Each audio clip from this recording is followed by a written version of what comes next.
Oh, I think we are live. So I think we're live on Facebook right now. It's Sunday, May the 19th. My name is Allan. Hopefully a few other people will be joining us. This meeting is actually hosted through Zoom, and I figured out how to sort of hack into Facebook Live. It took me a while to figure out. I had to watch a lot of YouTube videos to trace the path of doing it, but here we are on Facebook Live. Hisham, you're in Morocco right now. Yes. And pretty well since 2014, you've been really focusing on these teachings exclusively, or do you dabble in other teachings as well? Sufism? Yes, Sufism also. Sufism also. I am interested also in Sufism. I read a lot of books of the writer. I have forgotten the name of the writer. Maybe it will come to me after. But mainly, I'm focused only on the work. Yeah. What is it about the work that really drew you to it? I have had since 2019 what drew me into seeking was these experiences that I had in my life, some experiences and some questions. I wanted to know. I was sure that there was something more to life than just living, working, studying, dying, and I wanted to know about it. I met with Osho, and that gives me some ideas, some that I could work on. But what was different about the work is that there is focus, there is a way, and there is a knowledge that goes with the way. There is it is very scientific. I find it very scientific. It doesn't allow for much imagination, for much you can work in all directions. But if your efforts, if you don't know what you do, what you want, and how to get it, it is difficult. Only if by chance. So the work is more precise, and it gives everything gives it a name and a definition, and it doesn't allow much for guessing in the imagination. Yeah, I mean, I agree with you. I believe this is part of an ancient science of human transformation that goes way back. And somehow Mr. Gurdjieff met a brotherhood, the Sarmang Monastery. It's hard to say. He really went out of his way to hide his tracks. And I think he did that so that we couldn't follow the sources back. They probably wanted to remain hidden. And but, you know, it's an incredible system, I agree. What is it about the system? You know, do you practice self-remembering? Do you practice being present here and now? And those of you who are watching on Facebook Live, those who are going to be watching this on YouTube, try to be in your body. Try to come back into the sensation of self. Try to hold that awareness. Is it Hisham? Yes, Hisham. Hisham, what did you practice regular things on a daily basis? Yes, some small aims, including with my habits. Instead of holding a door or opening it with the right hand, I open it with the left hand. Instead of stepping with the right foot, I step with the left foot. Okay. Something like this, some small aims. Also, some aims that have to do with the people, not talking too much. Sometimes talking too much. It depends. So I can 1 week or a month I can choose a name, and then the next week I change it, I backward it. Instead of opening with the left hand, now I open with the right hand. And so these sort of things I was doing since 1 year now. In the 3 other years, I was mainly focused on the knowledge and the understanding of the system. Now that I understand more and I see the practicality of it, so I try as much as I can to practice. Okay. Let's start now. Hopefully, I don't know if others are going to be joining us. I thought a few others were. For those on Facebook Live, let's do an inner exercise.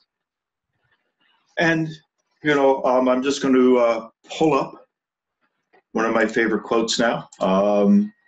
This is, comes from, this was actually in French, translated into English.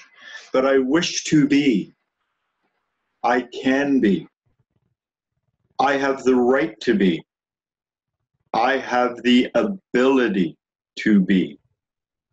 I swear to myself that this will never be for my personal profit, but to help others. I wish to be, to help others. This is understood as a vow. And this is a good way to begin inner work, inner exercises, by recognizing that we are not only doing this for ourselves, but we are doing it for our fellow human beings and even for the planet itself. So let's just become aware of our breathing, to become aware of the air that flows in through our nose, nasal cavity, back of mouth, past our vocal cords, into our lungs and back out again. And then let's just become aware of the various muscles involved in breathing. Our diaphragm, the muscles in our abdomen, the muscles between our ribs. Just focus for a moment on our breathing, breathing deep, diaphragmatic breaths, feeling our lungs opening as we pull the air in, and then consciously breathing out. One of Mr. Gurdjieff's students, J.G. Bennett, said we extract higher particles from the air simply by consciously breathing. I think it's a little more complicated than this, but it is the way we begin to mine, to extract those higher particles from the air that we need to continue the transformational process. So remain aware of your breath, remain aware of your breathing.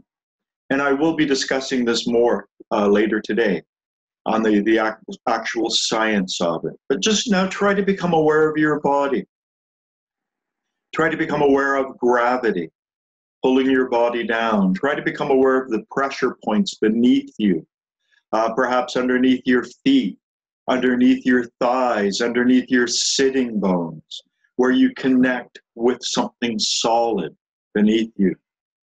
Try to become aware of the sense of balance, perhaps how your head is balanced on your neck, which is balanced on your shoulders, which is balanced on your spine, balanced on your pelvic bones.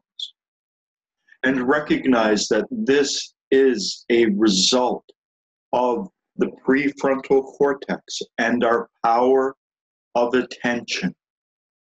This requires an act of volitional intent to become aware, for instance, of my body, to become aware of the touch of clothing on my body, the air that touches my face, to become aware of parts of me on the inside, the inside of my mouth, my tongue, my throat, the inside of my esophagus, my stomach. Perhaps even try to become aware of your abdominal cavity and the organs down there. J.G. Bennett said an awareness of the navel and becoming aware of the navel is a very important dimension in terms of our vegetative, that is, like vegetable, plant kingdom self. There's a part of ourself that still exists at the level of plants.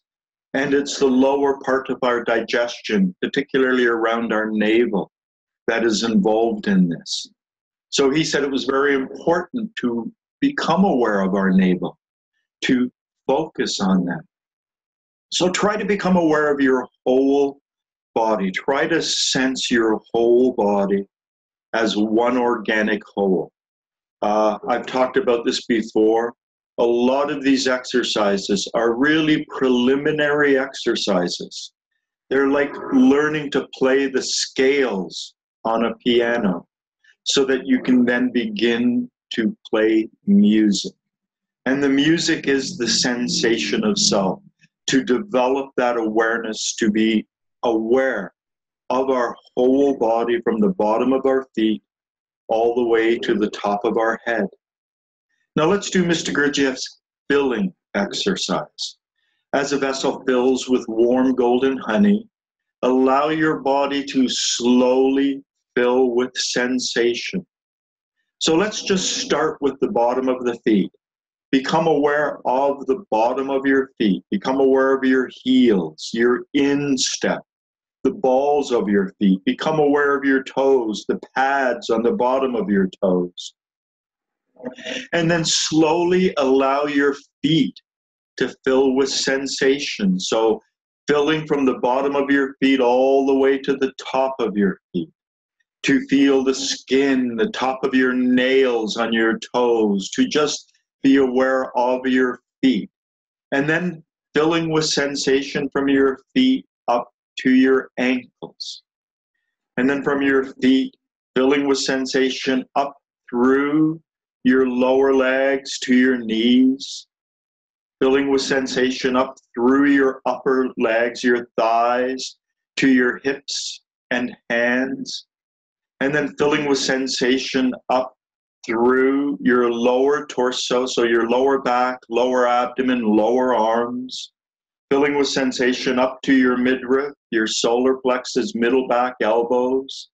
Filling with sensation up to your chest, upper back, upper arms, and then filling with sensation all the way up to your shoulders. So to sense your whole body up to your shoulders, and then fill with sensation up through your neck, up into your head, and then up, fill with sensation. Imagine your head slowly filling with the warm golden honey, filling with sensation right up to the crown. And become aware of your whole body. Try to sense your whole body as one organic whole. Then we're going to just briefly, quickly, not done through breath, but just quickly move through J.G. Bennett's 60-point exercise.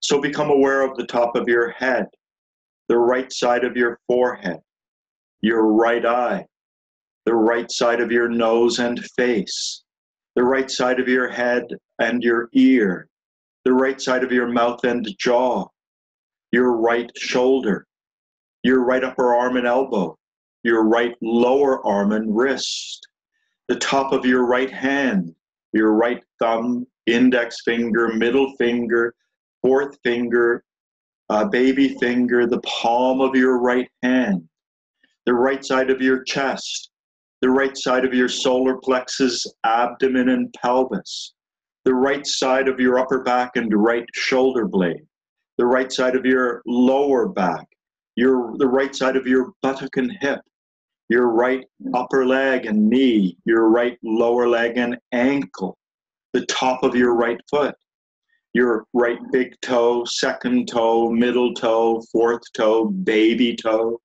the bottom of your right foot, and the bottom of your left foot, your left baby toe, fourth toe, middle toe, second toe, big toe, the top of your left foot, your left ankle and lower leg, your left knee and upper leg, your left hip and buttock, the left side of your lower back, the left side of your upper back, including your left shoulder blade, the left side of your pelvis, abdomen, and solar plexus, the left side of your chest, your left palm, baby finger, fourth finger, middle finger, index finger, your left thumb, the top of your left hand, your left wrist and lower arm, left elbow and upper arm, your left shoulder, the left side of your throat and neck, the left side of your mouth and jaw, the left side of your head and ear, the left side of your face and nose, your left eye,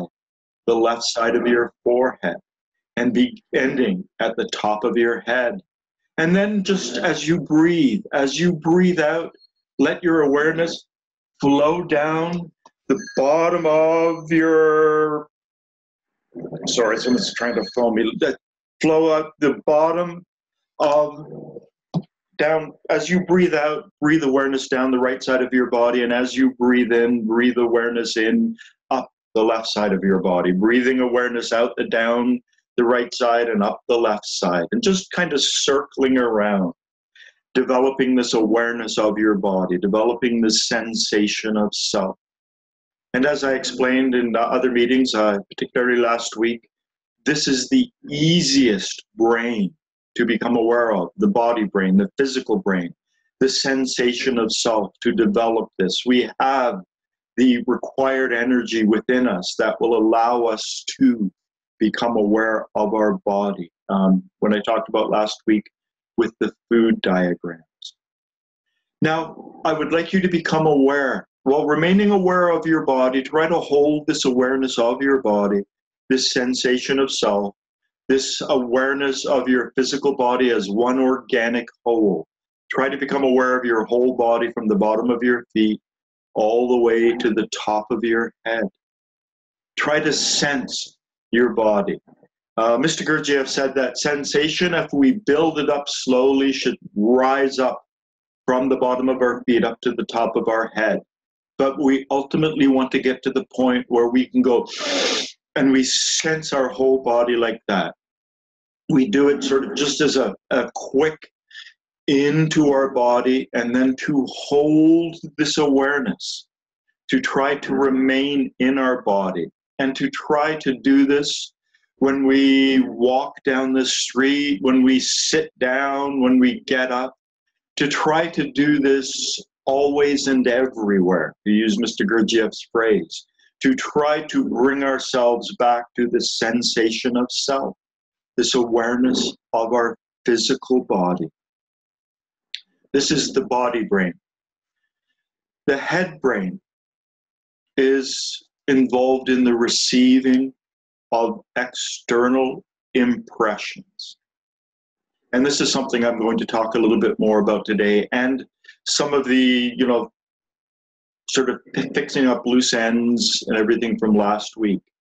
But Mr. Gurdjieff said it was very important. We need to bring a higher energy to the receiving of external impressions.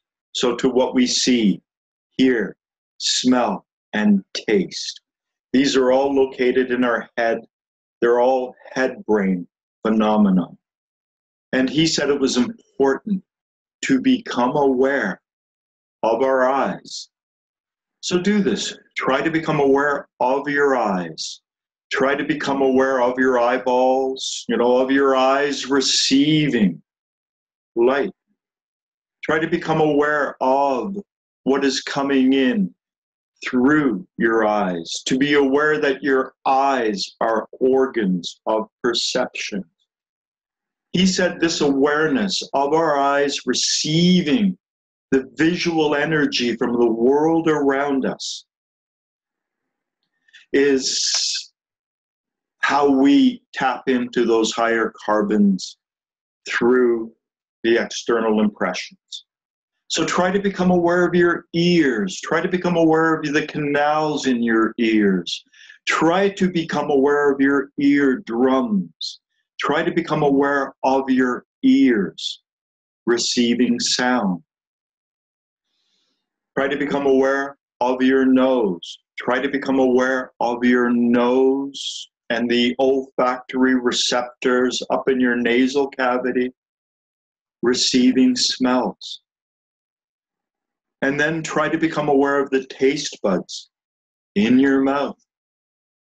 With the taste, we always have a taste in our mouth. Try to become aware of that taste in your mouth.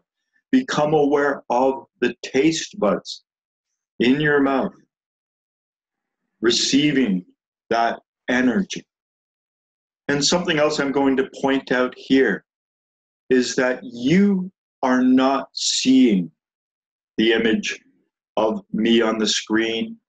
You're not hearing my voice.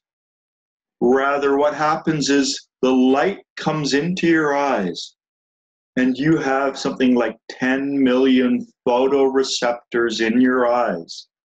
And those photoreceptors transform the light into electrical signals. And so your brain is making sense of the electrical signals that your eyes are receiving. And it's giving you the impression that you are seeing your screen, seeing your surroundings. But you're not really seeing them. You're seeing this put together in your brain. But the part I really want to focus on is that we receive light, and this light gets transformed into electrical activity in our brain. We receive sounds, and through the hairs in our inner ear, sound waves are transformed.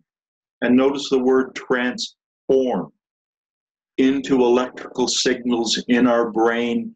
So what we're really hearing is the electrical signals being put back together.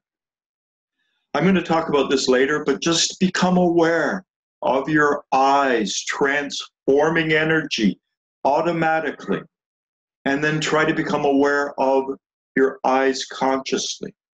Your eyes are always transforming energy. Your ears are always transforming energy. So is your nose, your taste buds. We are tapped into the external environment through these senses, but we're normally not aware of them.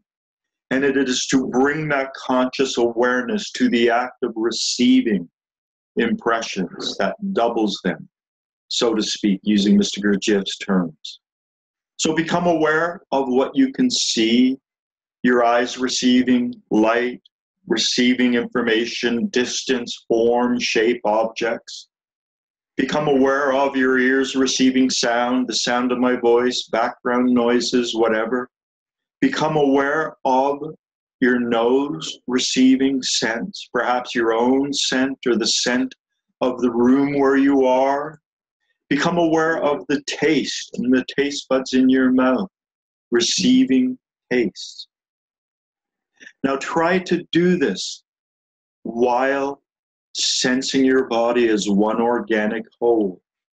Be aware of the light coming into your eyes, the sound coming into your ears, the smell coming into your nose, the taste in your mouth, while sensing your body as one organic whole.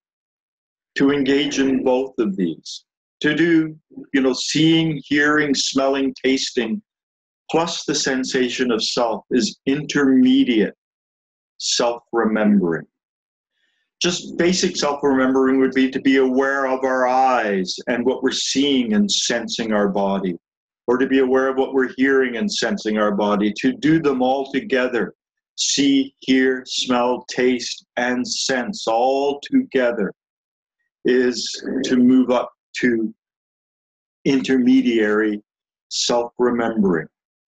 Become aware that as your eyes are receiving visual information, as your ears are receiving auditory information, as your nose and mouth are receiving olfactory and gustatory information, that this is within your head brain, and that you are, so to speak, in a very small way, awakening your head brain, lifting it up into a higher state, that state of personal consciousness, that mindful awareness. And if you do it in conjunction with the awareness in the background of your body brain, you are actually turning yourself metaphorically into a battery. With your head and the perceptions of, the visual, auditory, olfactory, and gustatory smell and taste impressions being the positive end of the battery, and the sensation of self being the negative end of the battery. And through this process, through activating the head brain and the perceptions, the external perceptions of the head brain, and through activating the body brain, through creating a positive and a negative end, we are actually creating a current within ourselves. And this current is creating other substances inside ourselves. Mr. Gurdjieff called these many different names, but one was autocholinergies. So whenever we engage in this double form of awareness, the external world through our head brain and the sensation of our body brain, we are actually seeding our inner being with substances that we need in order for our inner being to grow. So this is all part of the alchemical process of transformation. So again, maintain, hold as best you can in the back of your awareness the sensation of self, the sensation of your physical body from the bottom of your feet all the way up to the top of your head. Front to back, side to side, become aware of your physical body as one organic whole, while also becoming aware of your eyes receiving light, your ears receiving sound, your nose receiving smell, your mouth receiving taste. Become aware of your external perceptions while remaining aware of the sensation of self. Become that battery, become that energy source that creates those being autocholinergies that seed the inside of your being with those higher particles necessary to grow and develop what Mr. Gurdjieff called the Kesdjan body, or the astral body, or the inner self, whatever we want to, the description we want to use to define it. So just try to do this. Try to become aware of your eyes receiving light, your ears receiving sound, your nose and nasal cavity receiving smell, your taste buds receiving taste, while sensing your whole body. And as I said, this is an intermediate self-remembering, and self-remembering is an intermediate step towards awakening. So this is also a step towards awakening, towards bringing those particles into ourself that we need in order to grow our inner being.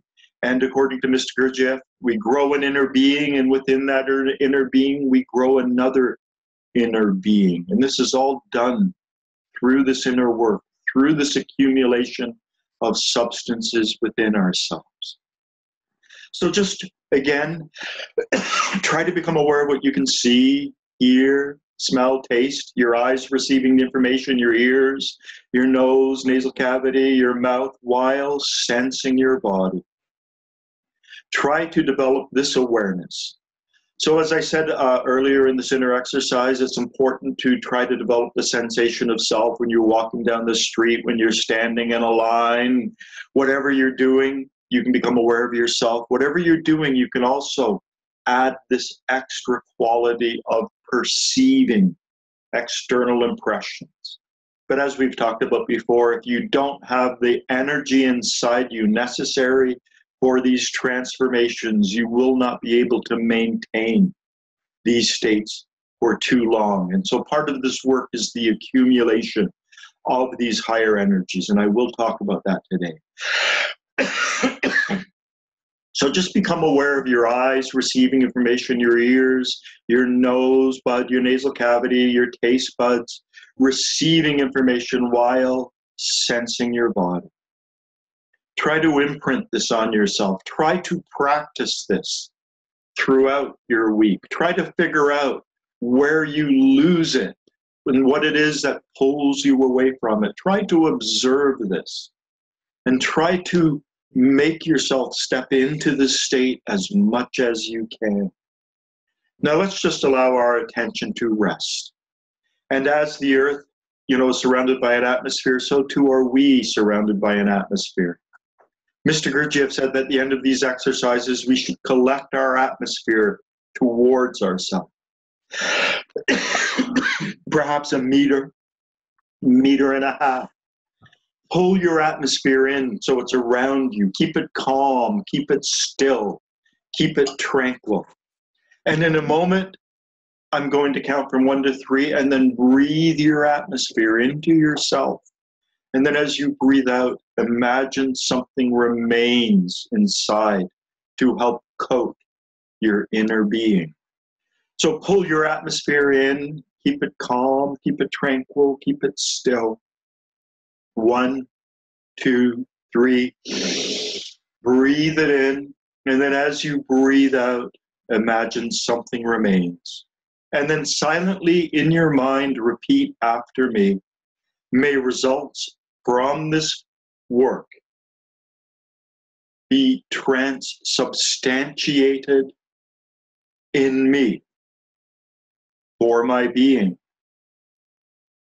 And then just, come back to your normal state.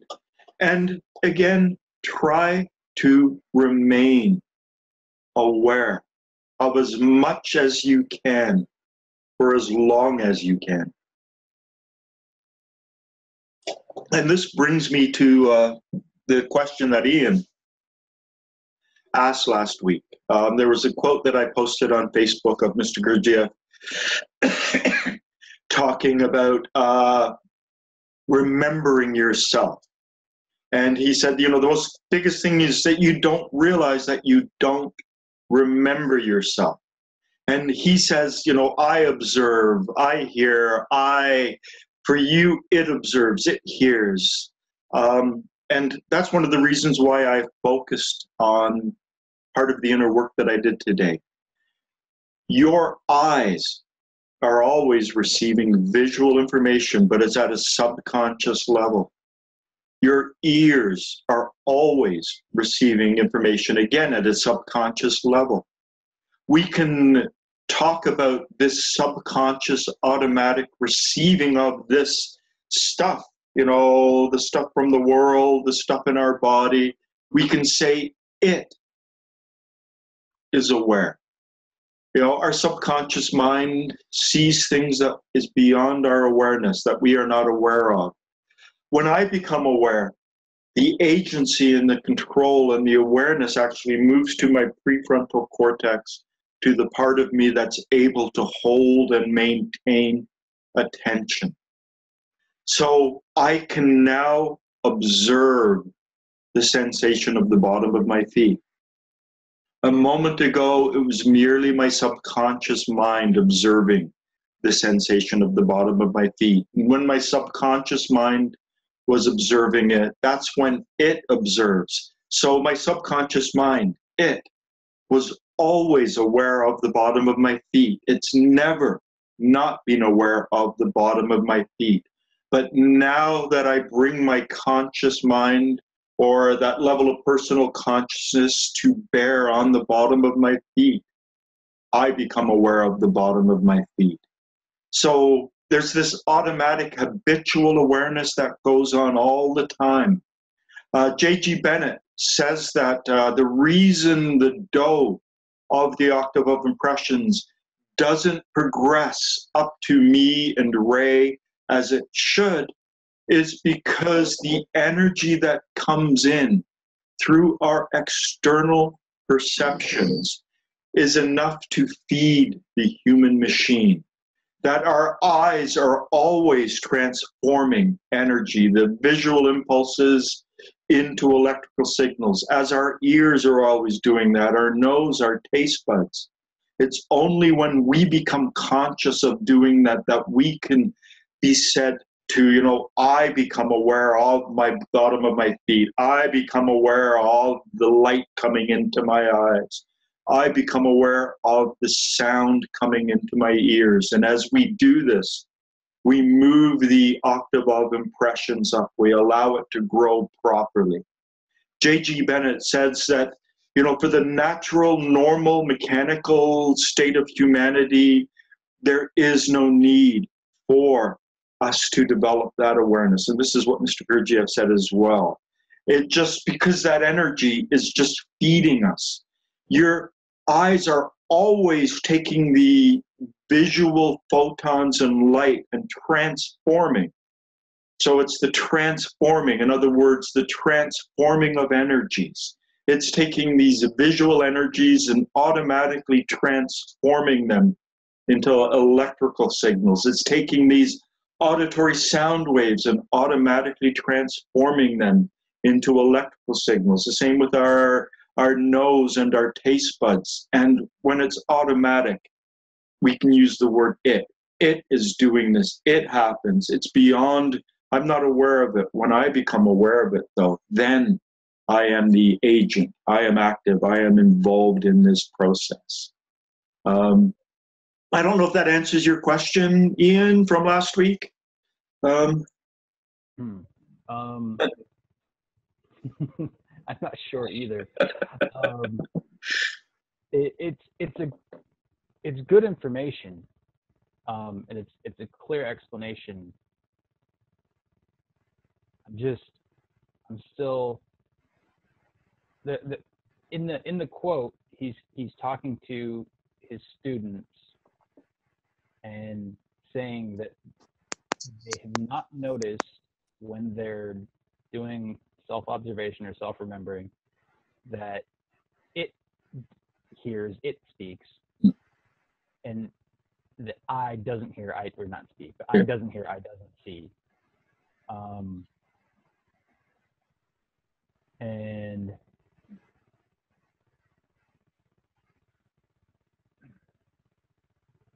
I don't know, I feel like,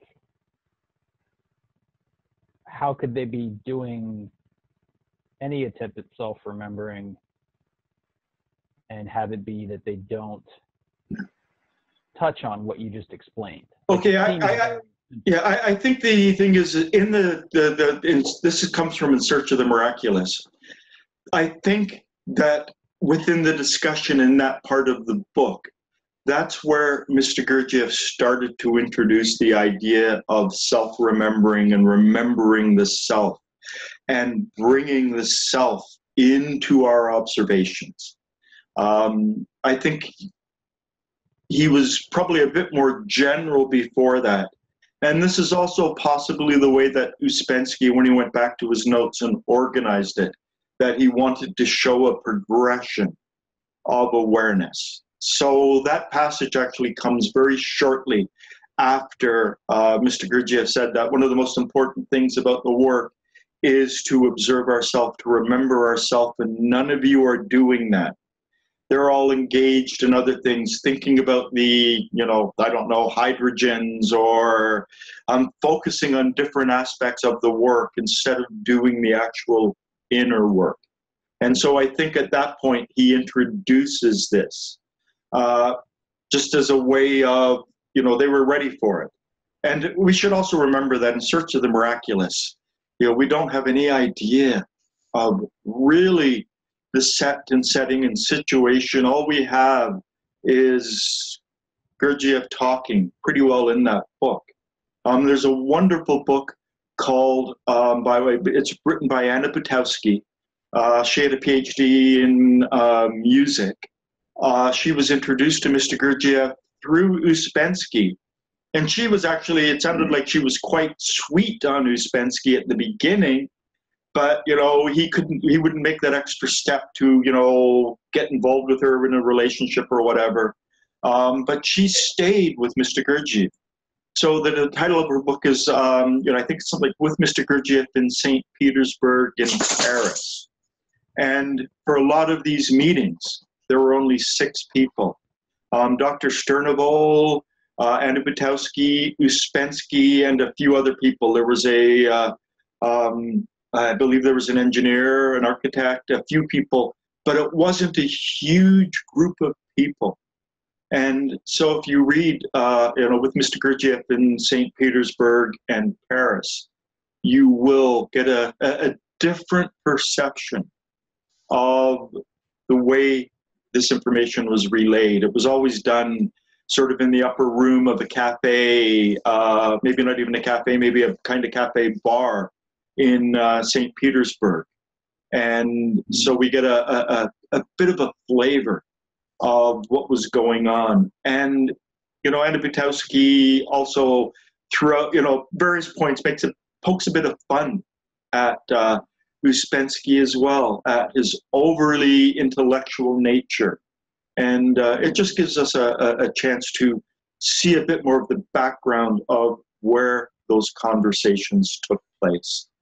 So basically, Mr. Gurdjieff took these people from, they were different levels, so to speak, and they'd never really done any kind of inner work. They'd never thought of it as even being important. We used to think the head brain, the human mind, was the penultimate part of our reality. And, universities were the sacred temples to the head brain. And back, around 1914, 1915, 1916, in the West, the idea of becoming aware of your body just wasn't on the radar. And so Mr. Gurdjieff had to begin with really basic baby steps with a lot of these people in order to get them to develop this awareness. Now, in the world we live in today, mindfulness is a big word. It's used throughout psychotherapy. There's a greater awareness of spirituality. There's a greater awareness of the importance of mindful awareness. We live in a different world today. And I think in part because of the seeds planted by Mr. Gurdjieff, almost 100 years ago, have helped the West and helped us to begin to understand and recognize how important it is to remember ourselves. They were not remembering themselves. They may have been aware of certain things, but just like, people with the head brain, in universities aware of certain ideas and certain things, they weren't bringing it back into the practical.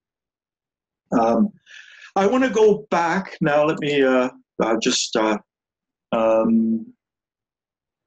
I wanted to touch on a few things. Let me just bring this up, what I did last week.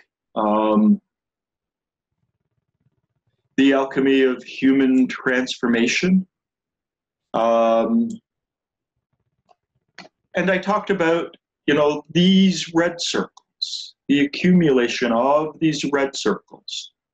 The exercise that I have on the Gurdjieff Group of Toronto YouTube channel talks, and the morning sitting is really about developing where my cursor is now, this center red circle, about bringing these molecules into ourself.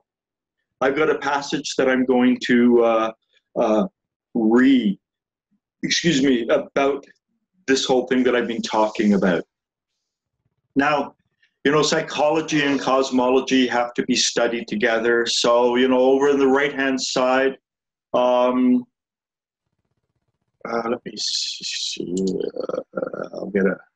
So over on the right-hand side, oops, here, the absolute all worlds, all suns, our sun, our planet, the earth, our moon. This is the ray of creation, but there are all these correspondences. Our sun is at the same level as the awake man. The awake man transforms hydrogen-12. The main job of our sun is to transform hydrogen-12. In Beelzebub Tales, Mr. Gurdjieff says that the sun neither gives heat or light. And I remember when I first came across that, I wrote in the margins, this is ridiculous. This is, the sun gives light and heat. And years later, I realized, if you have a car and you take away all the gas and all the oil, is it a car? Does it need that energy to become a car? Does it need the gas, the petrol to become a car? The sun is a being. The sun receives energies. And without the receiving of those energies, without the sun being fed on those energies, it would be a lump inert mass in space. And it's the receiving of the higher energies and the lower energies and being involved in the transformational process that allows it to produce the light and the heat that we know about. So we can come across from our sun following the yellow over, we can see that an awake man actually exists also on the level of angels. This is something that they talked about in various esoteric systems, that a human being who awakens at the level of the angels, but because they did it through being human beings, at that point they are actually more advanced than the angels, because they did it in the rough and tumble evolutionary world that we live in. And it wasn't just, they weren't just created that way, they rose to that level. So, we can, when we begin to think about what the awakened state is, we can say it's the level of the angels. There's some kind of angelic quality. We can also say that there's some kind of solar property. So some kind of sense of enlightenment. Not like the enlightenment of Western mind as it broke away from the church, but really a true enlightenment. There's a luminosity that must be associated with that level. And then we can bring it into the personal. Within ourselves, within the octave of food, this energy is transformed within our testes or our ovaries. It's the final product of the transformation of the octave of food, which is our physical body. And this is why it is easiest to become aware of our body, of all the different aspects of mindfulness that we can.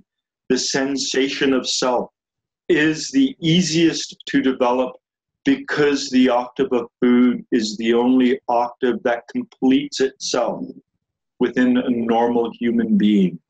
So everyone can bring their awareness back to themselves. And so to practice it first, to build this as a skill, one, it's easiest, and two, it's necessary so that we can hold it in the background of our awareness as we begin to develop other things. Or other awarenesses, higher awarenesses. So I'm going to stop this, and I'm going to bring up another one. And this is just going back, not the last meeting, but the meeting before, which is the alchemy, or this is the moon. So I just went and did a similar thing, but this time the level of the moon and feeding the moon. So over on the right, let me just try to get my... so I can draw it. So over on the right over here, again, the ray of creation. We come at the very end of the ray of creation is the moon. The moon wasn't supposed to exist. Our ray of creation was supposed to end with the earth, but then some kind of catastrophe happened. A comet hit the earth and gouged the moon out and extended the ray of creation by one into the moon. And according to Mr. Gurdjieff, organic life on earth arose to help feed the moon. We can actually almost metaphorically think of organic life on earth as a mother's breast milk, as something to feed that young newborn. And organic life on earth has some other purposes, but the main one, the reason, according to these teachings, was to provide a certain energy for the moon. Now, we can come across, again, we can focus on the moon on the right-hand side. In the middle here, invertebrates. So invertebrates are any animal. So an animal is something that can move as opposed to a plant which is stuck in the ground. Any animal that does not have a central nervous system and a spinal column. That the development of the spinal column and central nervous system is a movement up within evolution and the evolutionary ray of creation and all of that. But invertebrates, we have an invertebral self. So we have a part of our being that exists on the same level as lobsters, as oysters, as jellyfish, as beings without a central nervous system without a spine. This is the level. It's that level of invertebrates where it's the same level as the level of the moon, the energy of the moon. And then we can come down to the octave of food. And this is connected to our liver. In the liver, that's, hydrogen 96 is transformed. And the liver has historically been the seat of anger. So anger, homicidal emotions, road rage, emotions where you completely and totally lose it, go to feed the moon. We can't really become aware of our mechanical self, except sort of as a lingering trace after the fact. When we become aware, for instance, of our hands, we take a photograph of our hands, metaphorically, of just an instant before we became aware of our hands. And so if we self-remember, it's like taking a snapshot of ourselves in the mechanical state, just a brief, almost infinitesimal snapshot. And Mr. Gurdjieff said we have to take many of these snapshots and then slowly put them together, and we can begin to build up a picture of ourselves at the mechanical level. Now, the difference between being personally conscious and being in that mechanical state, to be personally conscious is twice as intelligent, twice as vibrant as the state below, twice as aware. And if we think of the mechanical state, how we can only observe our mechanical state after the fact, the mechanical state is actually twice as vibrant, twice as intelligent, twice as aware as that part of ourselves that exists in world 96. So when we feed the moon, we are entering into an incredibly dense state. We are entering into a state that is virtually lacking in any kind of self-awareness. So you just lose it, and then you emerge, and it's like, I don't believe I did that. And, we see incidences with YouTube and videos all the time, road rage, people getting into fights, and they just don't know what took over. What really happened was they slipped down into that densest, heaviest state that lacked any kind of self-reflectivity, that lacked any kind of an awareness of not just ourselves, but anything. And we just became this emotional rage, this emotional storm. So one of the main places where we feed the moon is through wars, through homicidal rage, through wanting, just losing it. And so we've got to, become aware of when we lose it, we feed the moon. And Mr. Gurdjieff said liberation from the moon is possible, not for the majority of humanity, but for those who begin to work on themselves. As we begin to evolve our being, as we begin to grow our inner being, as we begin to allow those higher substances to coalesce within ourselves, we raise the center of gravity of our psychic life, and we no longer slip into those dark states of feeding the moon. So I'm just going to stop here, and I'm going to bring up something else now. This comes from In Search of the Miraculous, page 188, roughly. And it's what I've been talking about. So let me just, whoops. There is, however, a possibility, and this is Mr. Gurdjieff being quoted in St. Petersburg around 1915, 1916, with Uspensky and Anna Vitowski and Dr. Sterneval and the other members of the 6 members of the group he had there. There is, however, a possibility of increasing the output. That is, of enabling the air octave and the impression octave to develop further. For this purpose, it is necessary to create a special kind of artificial shock at the point where the beginning of the third octave is arrested. If you remember, or actually I'll just pull it up, make it easier to, where the octave is arrested. I'll pull this one up. So over with the Do right here,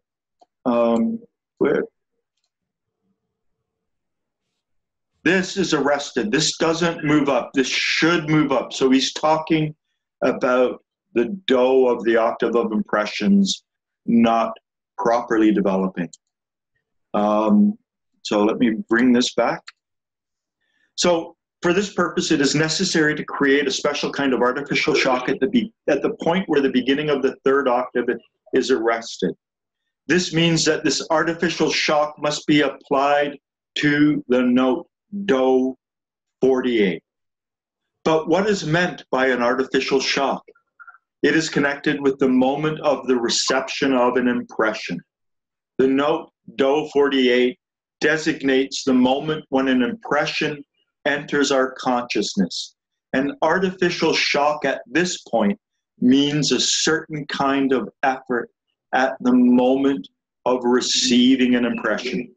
It has been explained before that in ordinary conditions of life, we do not remember ourselves. We do not remember, that is, we do not feel ourselves, are not aware of ourselves at the moment of a perception, of an emotion, of a thought, or of an action. And I just want to say I take exception to the note where he says we do not feel ourselves. It's a big problem with Ouspensky because he uses feeling and sensing interchangeably. And this has led to a lot of misunderstanding. If you interpret that as sensing rather than feeling, it makes more sense. If a man understands this and tries to remember himself, every impression he receives while remembering himself will, so to speak, be doubled. And here, an aside, what's the difference between, an impression in world 48 and an impression in world 24?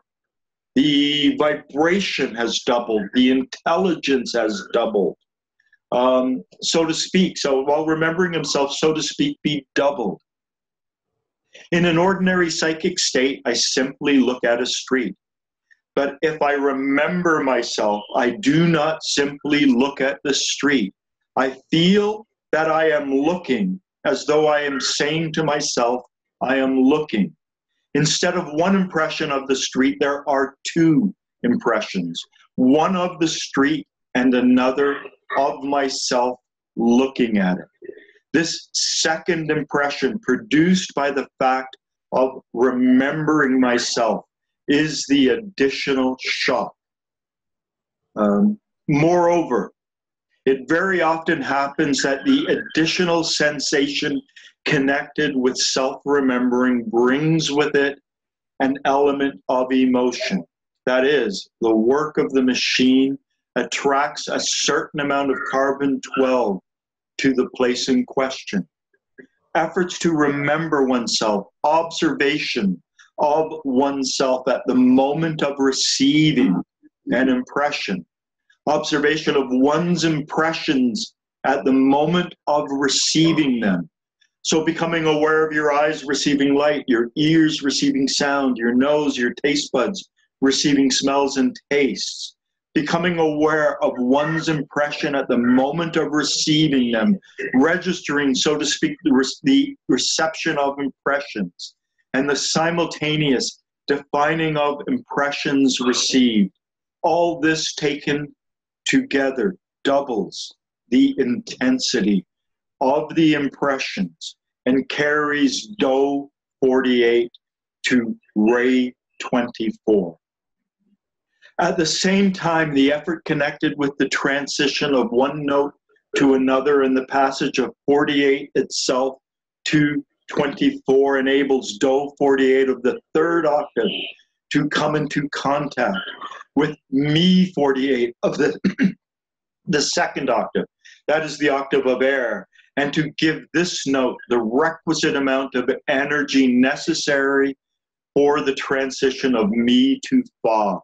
In this way, the shock given to Do 48 also extends to Mi 48 and enables the second octave to overlap. And I'm just going to pull up this diagram again to,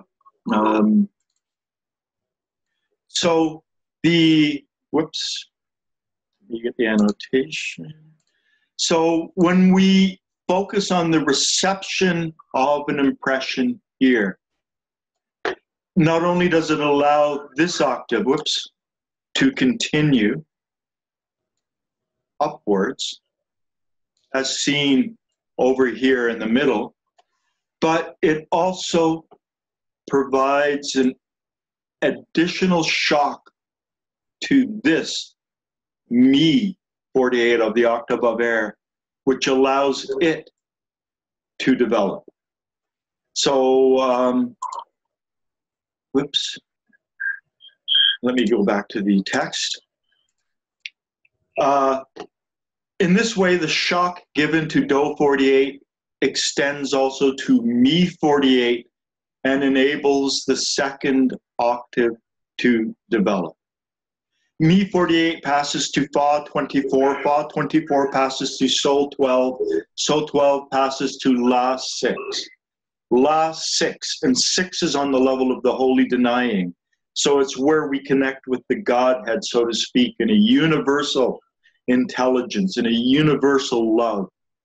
Passes to La 6. La 6 is the highest matter produced by the organism from air, that is, from the second kind of food. This, however, is obtained only by making a conscious effort at the moment an impression is received. So to become conscious of our eyes receiving light, our ears receiving sound, our nose receiving smells, our taste buds receiving, the gustatory impressions. This, however, is obtained only by making a conscious effort at the moment an impression is received. It is necessary to understand what this means. We all breathe the same air.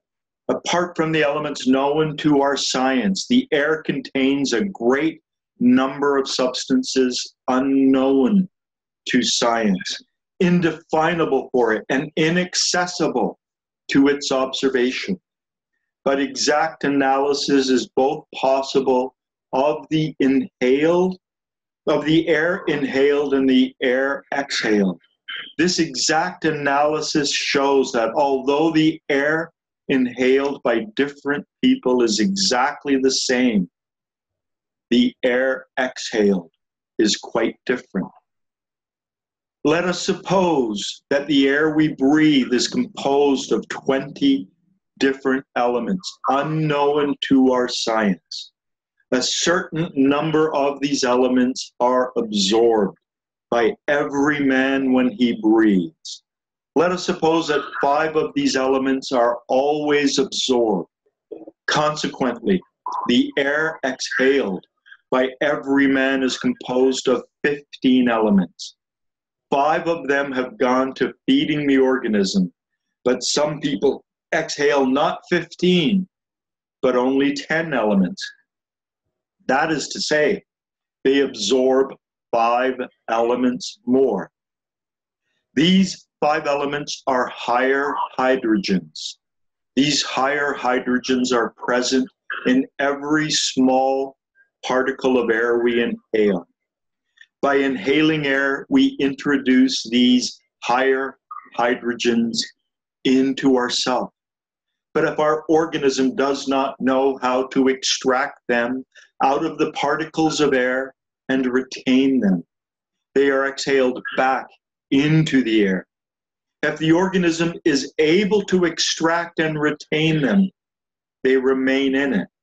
In this way, we all breathe the same air, but we extract different substances from it. Some extract more, others extract less. In order to extract more, it is necessary to have in our organism a certain quantity of corresponding fine substances. Then the fine substances contained in the organism act like a magnet on the fine substances contained in the inhaled air. we come again to the old alchemical law. In order to make gold, it is first of all necessary to have a certain quantity of real gold. If no gold whatever is possessed, there is no means whatever of making it. The whole of alchemy is nothing but an allegorical description of the human factory and its work on transforming base metals, coarse substances, into precious ones, fine substances. In this passage, this is one of the most important passages, as far as I'm concerned, anywhere in the teachings, what he says here. The morning sitting exercise, which I derived from an exercise given by Gurdjieff, who was one of Mr. Gurdjieff's students, part of that exercise involves becoming aware of feeling and differentiating feeling from sensation and breathing in those higher particles. J.G. Bennett said, simply by consciously breathing, by breathing with the awareness of myself breathing, the air going in, out. He said, simply by bringing conscious awareness to the act of breathing allows us to extract some of these particles. But Mr. Gurdjieff, through Gurdjieff and also through some of the talks that he gave to some of the students, also gives other exercises for the extraction of this energy. And the morning sitting exercise, it's the top of the playlist of inner exercises on the Gurdjieff Group of Toronto YouTube channel. If you're watching this on YouTube, this is on that channel. You'll find that exercise there. That's really devoted to extracting these higher particles. There's another short exercise that I have there that comes from an exercise Mr. Gurdjieff gave in 1939 that describes something similar. It's a shorter exercise. Basically, to properly extract the things from the air, we have to breathe with all three brains. Or not breathe, but we have to be aware. Well, breathe with all three brains. So my head brain, not only external impressions, seeing, hearing, smelling, tasting, it's also responsible for the thoughts and images that flow around in my head. And so if as I breathe in, I imagine breathing in the active elements, those higher particles of the air. And then as I breathe out, imagining breathing out a stale, foggy waste, and that something is retained. That's a head brain aspect of this. That's to involve the head brain in the awareness of breathing. I like to imagine breathing in particles of light and then breathing out a gray, foggy waste. This is with my head brain. The sensation of myself, the awareness of my physical body from the bottom of my feet to the top of my head, the awareness of the sensation of air as it goes in through our nostrils, nasal cavity, back of mouth, past our vocal cords into our lungs and back out again. That's moving it up to that's the sensation of our breathing. That is using the body brain to become aware of our breathing. The awareness of the muscles involved, our diaphragm, the muscles in our abdomen, the muscles between our ribs, that's also a sensation. So the sensation of air flowing in, the sensation of the muscles moving, the sensation of the whole body breathing, to become aware of your body breathing, is to invoke the sensory brain. So to breathe in the particles of light and breathe out a gray, foggy waste, that's the imaginative faculty of my head brain. To become aware of the sensation of air flowing in and out, to become aware of the movement of muscles, to become aware of my body breathing, is to involve the body brain in the extraction of these higher particles. And then in that exercise, Gurdjieff, or the exercise that I have, is to become aware of something different than sensation, that as you breathe in flows into your solar plexus. And then as you breathe out, to become aware of this different thing, this feeling flowing down into your reproductive organs. This is involving the emotional brain. This is involving the octave of air to become aware of it. And I've talked about this before. We can become aware of the sensation of our hand. We can become aware of the sensation of skin, bones, tendons, ligaments, muscles. But we can also become aware of a different quality, something other than sensation. Now, again, if you don't have these higher molecules inside you that allow you to become aware of this, you'll think that we're kind of crazy when we talk about it, because you won't be able to become aware of the difference between sensation and feeling. You need to have extracted the particles from the air that allows you to do this. So you may have to do a lot more inner work, a lot more sensation of self, a lot more trying to remember yourself wherever you are, trying to become aware of your environment and your body, slowly harvesting those particles. But and this is something that we can notice easiest in our extremities. It's something Mr. Gurdjieff never really talked about as, found in the literature, but it's, being a hypnotherapist and with the research that I've done, we can become aware of this different quality. It's almost like an atmospheric quality that almost feels like it's surrounding the outside of our hands. And as I said, we can notice this most in our extremities. So the best way to become aware of the ability to distinguish between sensation and feeling is to focus on your hands, to try to become aware of that soft atmospheric quality. And this is my own internal perception. I can only describe it with my own words. Other people may experience it differently. But you will also notice that there's sort of a pulse to this atmospheric quality, but not like the pulse of our blood. It's more with the pulse of our breathing. So it has a flow connected with our breath, with our breathing, with the octave of air.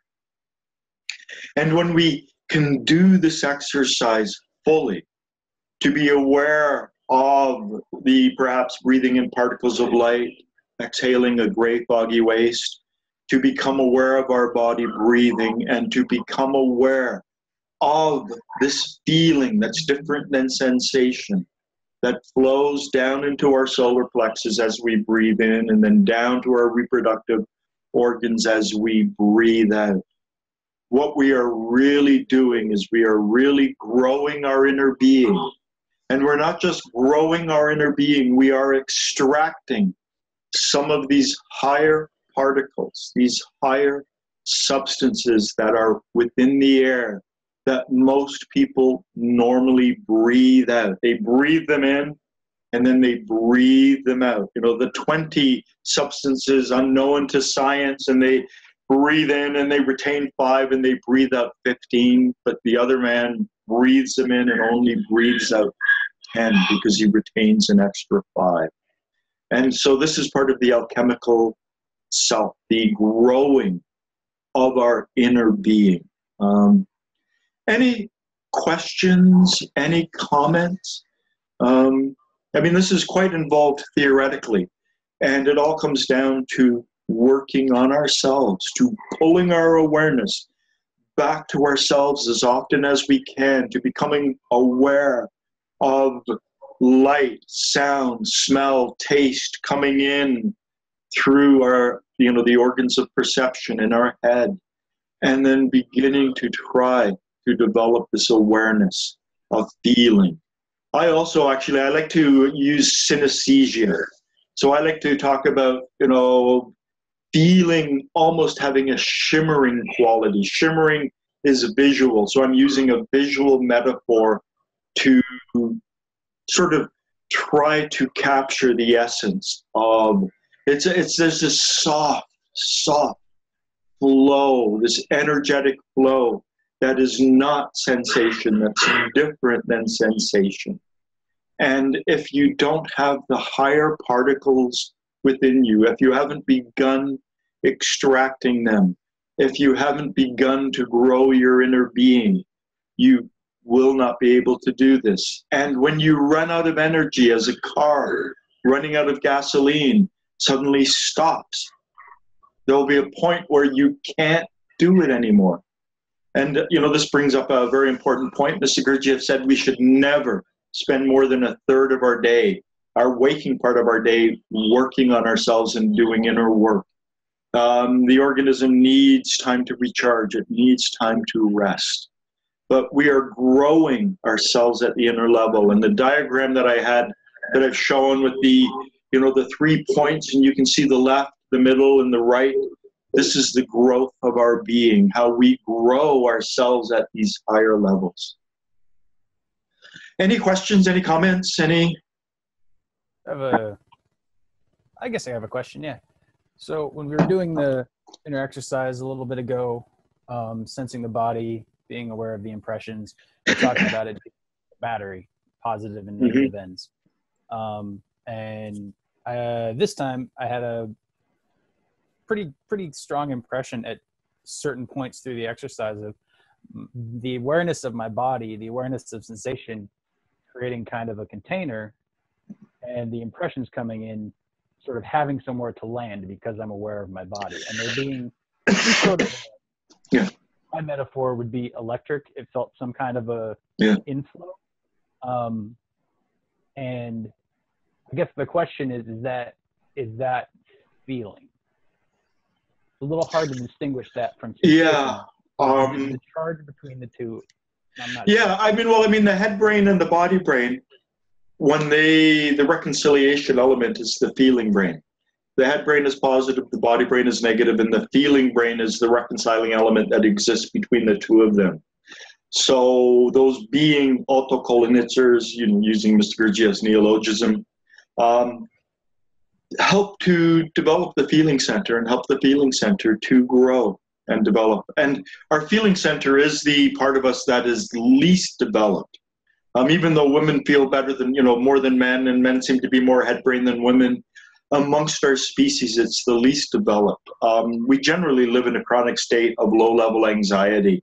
Most people in the Western world, and they're not even aware of it. And there's a certain atrophication of the feeling center that occurs when we just, all of this negative anxiety producing stuff. And so, excuse me,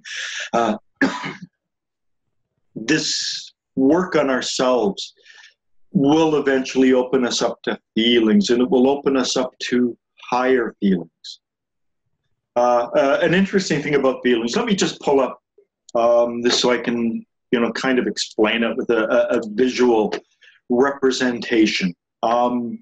This line here, the bottom, let me just get a drawing tool. This bottom line, here, this yellow line, between 12 and 24.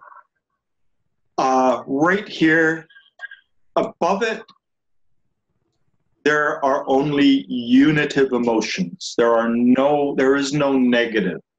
The binaries, this is according to J.G. Bennett, enter below this line. So the line dividing 12 with 24 is the division into duality and opposites. It's where we become third force blind. And so when we are third force blind, we don't see the connections and we don't see the unity. So one of Mr. Gurdjieff's exercises was to begin to try to notice the three. The affirming, the denying, the reconciling, the positive, the negative, the equalizing, whatever wherever we can.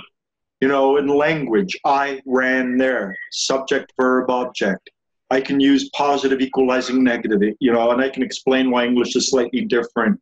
You have other languages such as Korean where it's I, there, ran, positive, negative, equalizing, it's the proper flow. We can find the law of three represented in all sorts of things. But emotionally,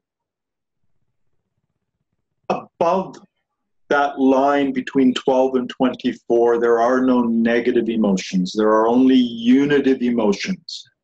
Love is the more cerebral emotion. Peace is the more physical emotion. And joy is the more emotional emotion. So we can map them on a triangle. Love, joy, and peace. Sort of, the cerebral, the intellectual part, the physical, and the emotional. But when we get to that line, love then flips and can become its negative. So love and anger, peace and fear, and joy and despair. And so when we experience the polarized emotions, we are experiencing emotions from world 24, from the mindful realm, from the realm of personal consciousness down. And this also brings another error that Ouspensky brought into the system. Essence is world 24. Essence is not the be-all and the end-all. It's not our goal. He makes it seem like the Holy Grail, the Holy Land, because he didn't spend long enough with Mr. Gurdjieff. The next level up is that level. It's that unitive state. The level of personal consciousness is a very emotionally reactive. And this is something that J.G. Bennett goes into a lot, that, it's a really polarized emotion. You could love someone 1 minute and then you hate them the next, with awareness and a conscious passion. So there's a duality that enters into the emotions as it moves down, and a duality that enters into the world. So most people only experienced polarized emotions, love and hate, like the pendulum that swings back and forth. They don't experience the unitive emotions, the realm where there is no opposite. And so part of the emotional development is to move from that reactive state, from the polarizing duality of our emotional world, love and hate, peace and fear, joy and despair, and move up to a unitive, more Godward love, joy, and peace. So this is also part of the development of the work on the emotional center. There's not a lot of information within the literature of the teachings. Part of this is because, the low level of people that Mr. Gurdjieff began to work with, Westerners in the 1915 to 1949, they weren't really spiritually developed. They didn't understand the importance of sensing the self. They didn't engage in the mindful awareness that had been part of lives and practices in the East. And so we had to start with people at a very low level and try to move them up. So he didn't talk about the real higher dimensions of this journey upwards. He focused more on the lower end. And someone like Ouspensky didn't spend long enough with him to begin to develop at those higher levels. And so he introduced some various errors into the teachings.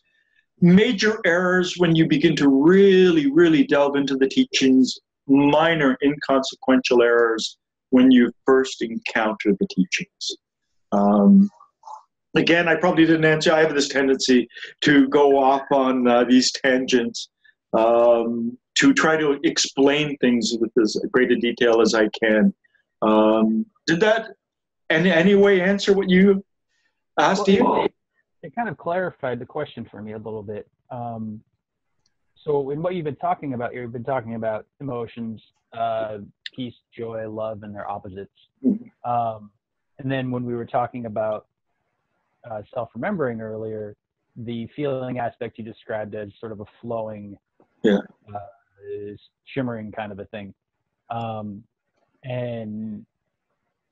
I'm wondering we're talking about the same thing from two different ends. I'm wondering if there's a way to clarify how they meet. Well, we're talking about, on one hand, we're talking about feeling. And on the other hand, we're talking about emotions. And when we talk about feeling, we're talking about the ability to observe a different energy within ourselves. So we can, love and anger and hate, and we can be aware of those, we can be aware of them in our body.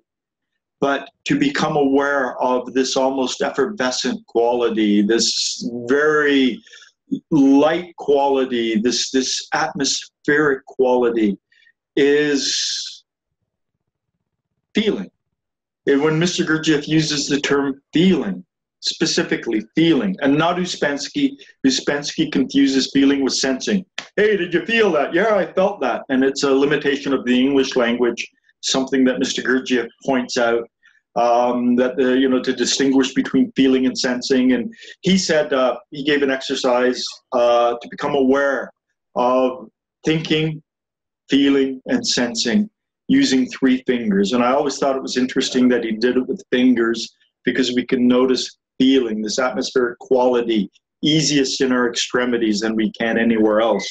If he had asked people to focus on this, say, in their chest or their solar plexus or their legs, it wouldn't be quite as easy to begin to distinguish the energies of these 3 centers from each other. So feeling in this respect is slightly different than when we use the word emotion. We can talk about love, joy, peace. We can talk about various combinations, love, affection, joy, delight, peace, tranquility, serenity. We can talk about feeling or emotional states. And then we can talk about the actual awareness within our physical body of feeling. And maybe I'll try and answer this in much greater, more detail, in the next show, in the next meeting, because we're running out of time. Any just final comments, final questions? Bring yourself back to your body. Become aware of your eyes receiving information, your ears, your nose, your taste buds. Try to do this inner work. And I use the word try. And, in hypnosis, they say you should never use the word try. I disagree. I think we have to make attempts. We have to struggle. And it's the struggle. I know that my ability to perceive deep, now, I couldn't perceive it 38 years ago. I didn't even understand what I'm talking about now. This wouldn't have made sense to me. Because I didn't have the higher particles and the hydrogens, and I hadn't done the inner work that allowed me to become aware of that. So this is all based on energy. Oh, there's her Chato. Is it Chato? Your dog? Brazilian for dog? Chato? Chato? Girassol, sunflower, her name. Sunflower. But what do you call dogs in Portuguese? Chato? Cachorro. Cachorro.